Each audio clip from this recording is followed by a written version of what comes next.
Okay, well this one's unusual enough to make a little follow-up vlog about, I think. A cyclone coming to here, Brisbane. It's starting to cloud up a bit. Just saw something on Facebook, a link about a cyclone coming to here, Brisbane, Queensland, Australia. As you can see, there's a pretty nice sky. But now, an hour later, after I've commented on it, it's starting to cloud up a bit. I think we'll just keep an eye on it, because I very much doubt a cyclone's coming tomorrow. But stranger things have happened in nature. It's an hour or so later. It just occurred to me that everything sounds very still.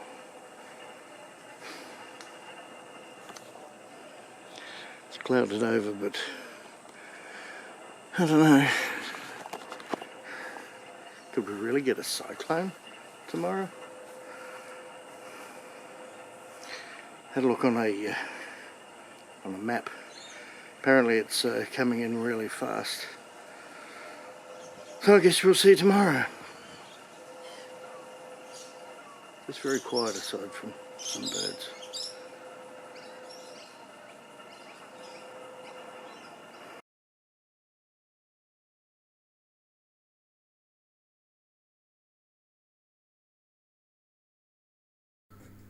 The sun may have been out, but there's been queues all day for sandbags at Cleveland. They'd heard the warnings there's a tropical cyclone swirling off the coast. You never know when it's going to come. Yeah, can't get in early enough. It's still 1,000 kilometres out to sea, but late this afternoon, so much moisture from the Coral Sea added to the 70 kilometre-an-hour wind spin, creating Cyclone Linda. You can see with the yellow and red areas in the satellite image, there's a fair bit of water around the centre part of the low. That's where most of your heavy rain and strong winds will be. Brisbane City Council isn't taking the chance the heavy rain will stay offshore.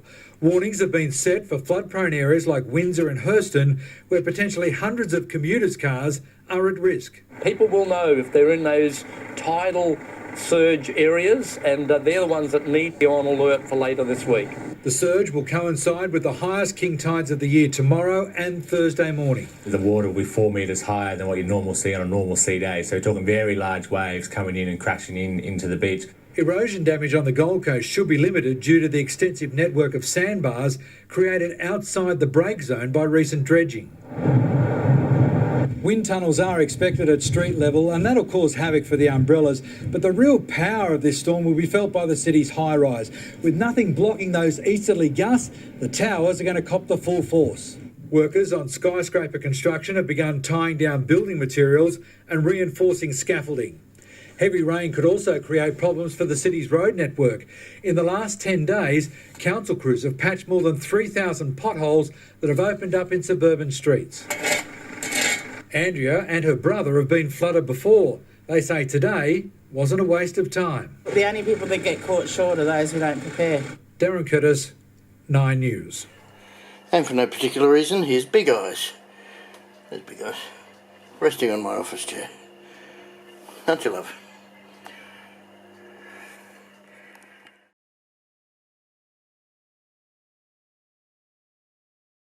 Well, it's the day of the cyclone, but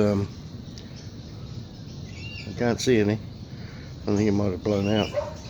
Actually, I think it's New Zealand has a concern because it's on its way there. Anyway, looks like we've been spared the cyclone here in Brisbane, which is a good thing. Well, I had to come down with sugar. Not with sugar. Had to come down. Well, I had to come down and get some groceries. And well, I thought I'd bring Henry too, my Ford Fairmont gear, which seems to be having a few fuel issues. I think it's a fuel pump relay. Anyway, I thought, look, I'll come down and just see. And just in case it wouldn't start,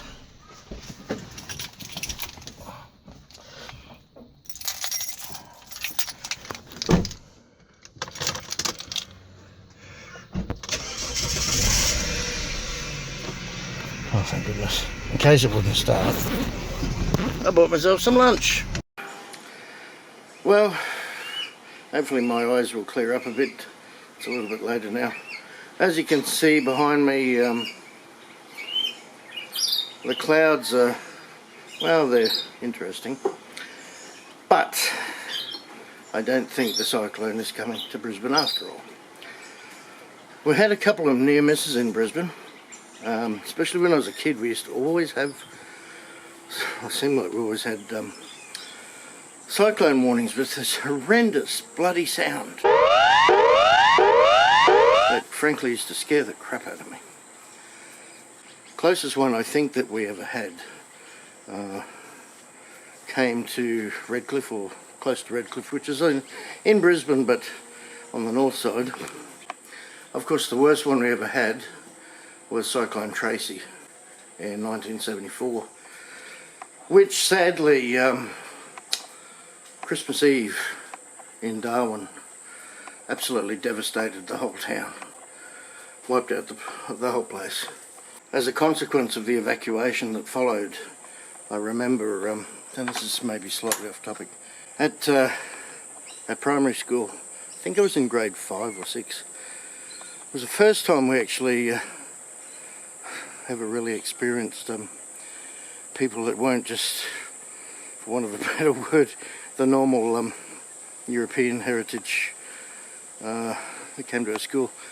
I remember that a lot of people came from like Thursday Island with the darker skin. So that was really quite terrible.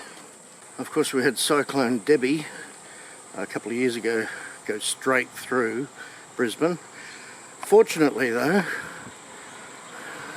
getting looked at here, I'm walking out the front with trucks going by.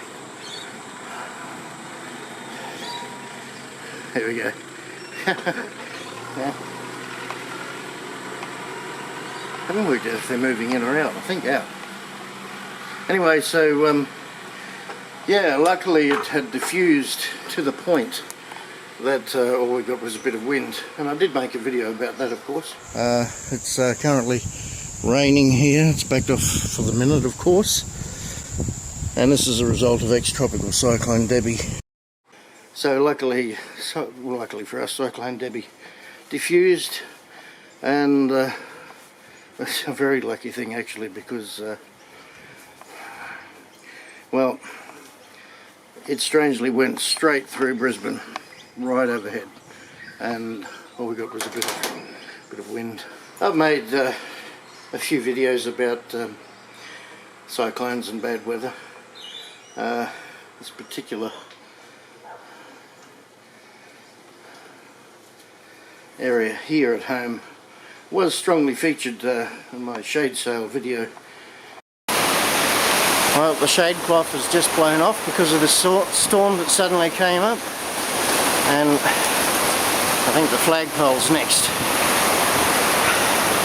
But it was really, really strong a couple of seconds ago before I went and got this camera, and it's really quite strong there now. Woohoo! Yep. So there goes our shade cloth. And so far the flag's still holding there, but I don't think for very much longer. Yeah, that was a bad storm. I'll put links to those in the description area. As a rule, most cyclones come from the northern part. Well, they come northeast of Queensland. They tend to come towards Cairns, Innisfail. Have some good friends up that way. But Cyclone Debbie came down and managed to keep going all the way. Sometimes cyclones, we had one, I remember, a few years earlier than that. Actually went inland a fair way, a couple of 100 miles or kilometres. As a rule though, and you can do your own research on this sort of thing, cyclones, hurricanes, tend to more or less need the ocean to keep going, the ocean currents or wind currents, whatever. Tornadoes obviously a different topic because they, well, we all know they come inland in America especially. I'd hate to live there. Anyway, so back to the topic in hand.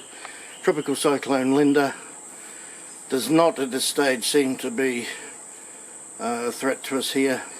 The Gold Coast probably will get a bit of a battering with strong winds as predicted, but I think we've been spared. I didn't think it was possible when I heard about it yesterday morning.